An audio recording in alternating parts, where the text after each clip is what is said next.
If you're interested in learning to trade on Betfair, then visit the BetAngel Academy, where you have detailed, structured Betfair trading courses.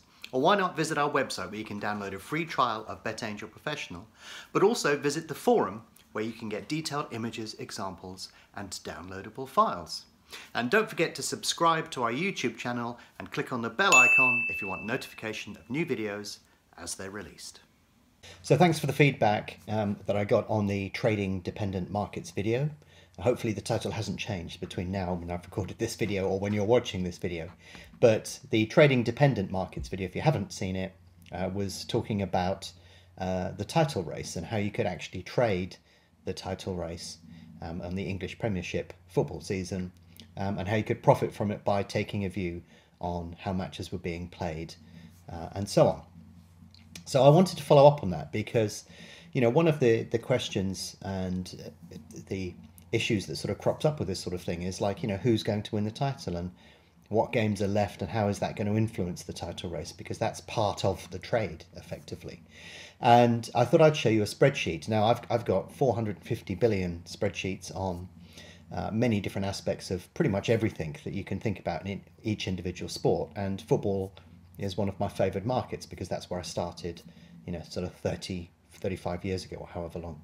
It's that long ago that I've completely forgotten how long ago it was.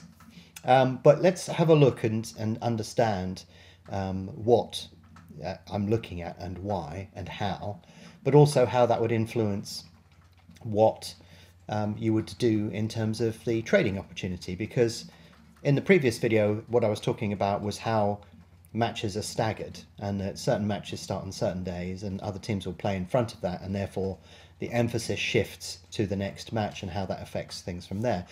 And the core question that you should ask obviously here if you're going to be trading the title race is, you know, what chance do individual teams have of winning the title? So let's have a look at this spreadsheet that I've got on the screen behind me. I'm going to wiggle my mouse around and move in certain areas so that you can understand what's going on. But basically I've got effectively the top six here. Now some people may argue about who are the top six teams, but generally accepted these are the top six teams. But what you can see on here is that we've got it ranked according to a number over here. In fact, I should have re-ranked this because there's a couple of matches that have passed since I resorted the spreadsheet. So some of this, the league table over on the left hand side here, is going to be slightly out, but it's not going to detract too much from the purpose of what we're going to be talking about in this video. But you can see we've got the teams listed across here, we've got the league table over here, and then you can see the results that have occurred between each of the teams, and from that you can begin to pick up a pattern of how the rest of the season is likely to play out. So if we start at the top with Manchester City, if we look at their home record, you can see that apart from that loss to Crystal Palace, where there was that absolutely stunning Andros Townsend goal, you can see generally that they performed pretty well at home throughout the season. So whether it was the top teams or the bottom teams, they've performed pretty well. And obviously they performed pretty well against most of the lower teams, which is pretty much what you'd expect. There's no stunning insight to have available there. The number that you can see next to here is how long ago that match was played, because obviously that does bear relevance. So if you look at teams that have had a change of manager or brought in new players, then you should expect that to influence the results. But what you can see here is that in fact City have been winning fairly recently against the top teams. So as a consequence, that puts them in a pretty good position because they've played home and away some of the top teams in the division. You can see here that they haven't played Man United away. And if we look at the scores that were clustered around that area, most of these were played some time ago, apart from Chelsea here. But you can see they drew away to Liverpool, they won at Spurs, lost to Chelsea when Chelsea were playing a bit better. They won at Arsenal, they drew at Wolves, but you can see here that there's a gap against Man United. So if you look at the remaining matches that are likely to be played, they've got a home match against Spurs and away game against Man United within that top six. But you can see they've got some home games left down here against some lower level teams, and they've got quite a few away games against some of the teams towards the bottom of the division. So you can see this is where most of the gaps are. Now if we ask the question of can Liverpool win the league. Let's have a look at the matches that they have remaining and what their form is like overall. So, if you look at City, they've lost a couple of, well, they've lost 3 matches, but a couple of unexpected ones. And they weren't, in the too distant past. And if we look at the number of goals that they score against bottom teams, they seem to score quite a few. But then obviously as we go up the league, and that's what you'd expect, they tend to score a little bit less. But typically their away form hasn't been really, absolutely fantastic. It's been good, but not amazing. And if we switch to Liverpool, you can see they lost to City.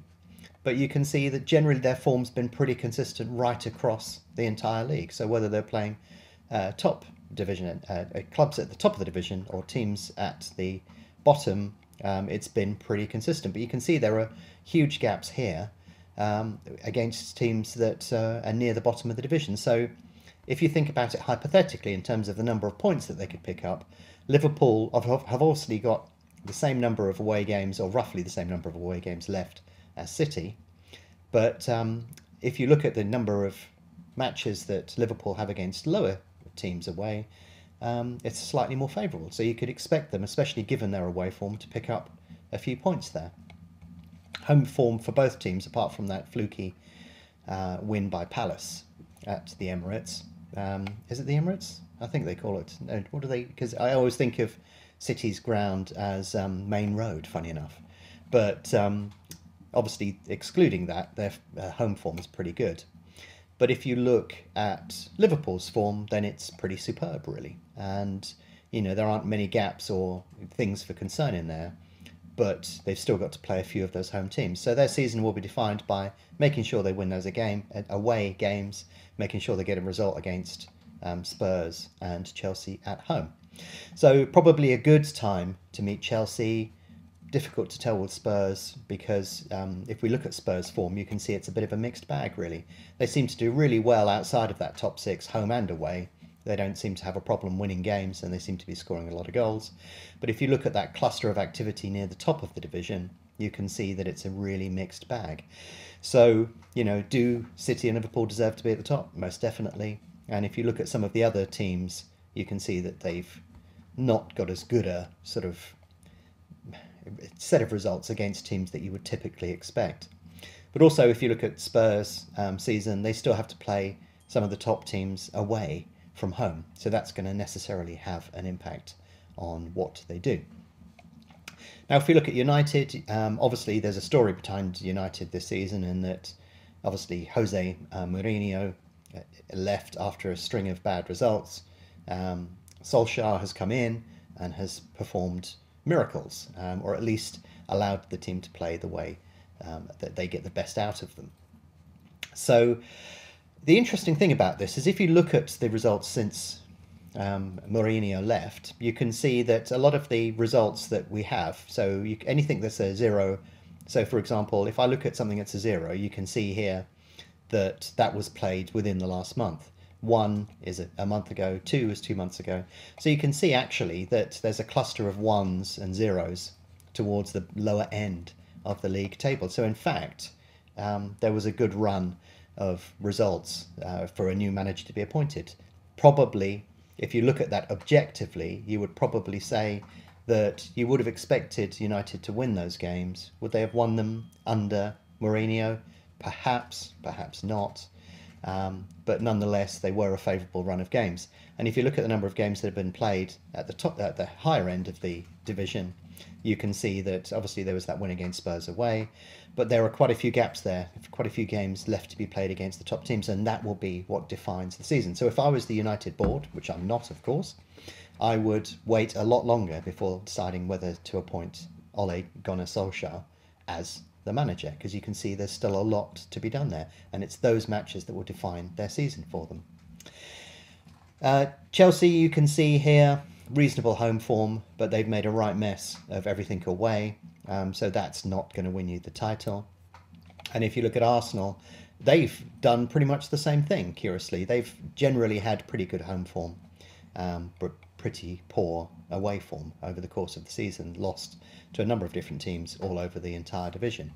But by laying out everything that's happened in this format. It gives you a much better view of where a team is, because it's not impossible that if a team meets or has a favourable set of fixtures, that may push them up the division, but then they'll eventually gravitate back to where their true level is based upon the teams that they're playing in and around there. And obviously there's a little bit of interaction going on here between individual teams, but this allows you to visualize it, but also to anticipate when you think that there's likely to be a change in odds. So trading the winner market in something like the English Premiership is a sort of an odd thing to do. However, it can be quite a profitable way of actively trading, as long as you know what matches are coming up in front of the fixture list, but also how that's likely to impact the title. So we can tell immediately Liverpool's season is going to be defined fairly clearly by those away games down here and the matches against Spurs and Chelsea. And if they do all of those true to form, then that could put a different complexion on things. But nonetheless, this is a really useful way of visualizing all of the activity that's likely to take place, where teams' rightful position is within the league, and what they have left to do to catapult themselves higher or lower down the league. So when you look at this in summary, you know, both Spurs and Man United still have a fair amount of work to do. So you wonder whether they're going to challenge any higher than they are at the moment. But Man City and Liverpool is still a little bit open, but City have a slightly more favourable list of fixtures, having played most of the top teams within the league. So there you go. There's a little bit more depth in terms of how you could trade the title race.